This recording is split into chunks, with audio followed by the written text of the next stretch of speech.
If you want an informational breakdown of the manifestos and the official party platforms released ahead of the 2026 Barbados General Election, this video right here is the one to watch. Listen, I am not endorsing any party, any candidate, or any position. This is simply about what has been published, what has not, and what voters can actually read and assess online and everywhere else. If you are trying to decide, you're still undecided, or you just want to understand what on earth is going on and what's on the table, as I say again, this is the video for you. If you are new here, welcome. I am Zana, and this is the space that focuses on debate, story, civic understanding, context, and clarity, especially around Bajan issues. And to everyone who already follows, watches, comments, shares, and challenges respectfully, thank you very much. Your efforts and your time are greatly appreciated.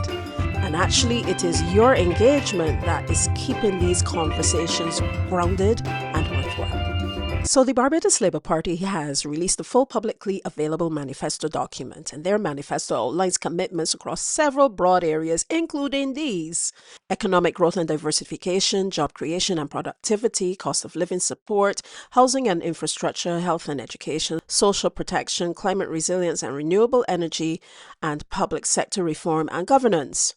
Specific proposals outlined include a child wealth fund for children born after November 30th, 2021, continued cost of living support mechanisms, adjustment to the tax thresholds and relief measures, expansion of renewable energy initiatives, continued focus on debt management and economic stability. These proposals are documented in the party's official manifesto and campaign materials. Check the description or comment section for a link. So the Democratic Labour Party has also released a manifesto and policy platform for this election. The key areas outlined by the DLP include crime and public safety, cost of living and wages, healthcare delivery, education and skills training, transportation and infrastructure, governance, transparency and accountability, and public sector efficiency. The DLP has stated that its manifesto focuses on practical governance, accountability, and policy proposals shaped by public consultation rather than what it describes as broad or aspirational pledges. Their commitments are presented as a policy framework for governing if elected. So before I press on to the other parties, I just got a quick note for you, something that is really my reality right now. So a large percentage of wanna watching these videos ain't really subscribe. You can see it here, so this is just this morning. Subscribing is free. Free! And it ain't gonna do nothing to what your stance is going on in these elections. It ain't gonna do nothing regarding anything except support a Bajan. Support your own. Doing that means that you'll actually become part of the base story in general. So if you value fact-based, non-partisan breakdowns when it comes to things like these especially, or when you want to just embrace our base story, things known and unknown, consider subscribing too. And so we on to the next one, the Friends of Democracy, which has released a documented manifesto with specific policy proposals. Their publicly stated focus areas include pension taxation reform, government accountability, timely payment by state agencies, financial transparency. Specific proposals include adjustments to how pensions are taxed and introducing penalties or interest where government bodies make late payments to individuals or businesses. These proposals have been publicly presented as part of their election platform. And then we go on to Party 4. The People's Coalition for Progress is a coalition of political parties contesting this election. At this time, there is no single consolidated manifesto document publicly released by the coalition that functions in the same way that the BLP or these DLP manifestos does operate. So, public statements from the coalition members, however, have referenced governance reform, political accountability, and electoral institutional reform.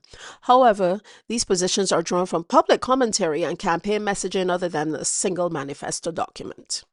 So the next one I can talk about is the independence. But before I get on to that, if you want deeper dive source links and structured explainers beyond the headlines, but anything at all, the history, weed, page story, all that sort of thing, you can join in the membership. Yes, I got one now. That's where that join button there is. You see, you just tap on that and then you see the whole list of all the things that you get from a membership. And that support helps keep this work independent, research-based, and substantial. Like the video if I'm helped and share it with someone who needs some clarity, and comment respectfully please, because the dialogue does matter. I really do appreciate it.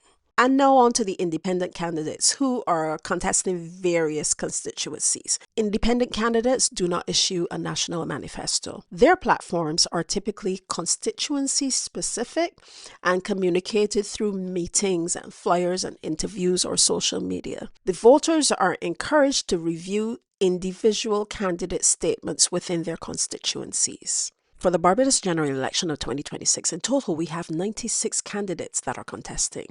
The two major parties, the BLP and the DLP, are each contesting all 30 constituencies. Other parties like the Friends of Democracy and the People's Coalition for Progress are filling smaller slates.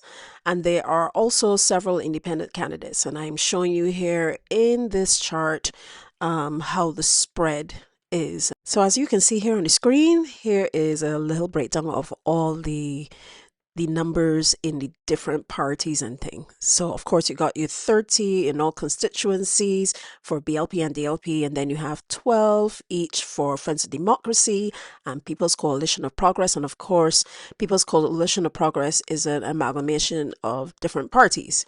And then you have separate parties. Again, you have Bajans Free Party, which is 3 candidates, Solution Barbados, which is 1, Reform Barbados, which is 1, Barbados Sovereignty Party, which is 1, and then you have other independent candidates who totals 6. So yeah, we got 96 people in all that vying for these general elections in the next few days. This is not the most that has ever been.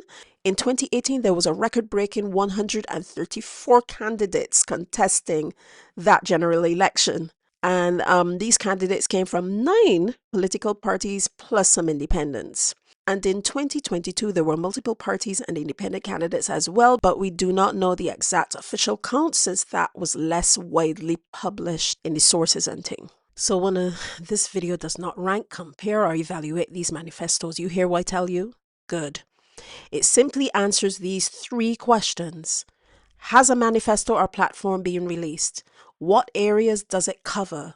Is the information publicly accessible? As I say, you can look in the description or you can look in the comment section for links.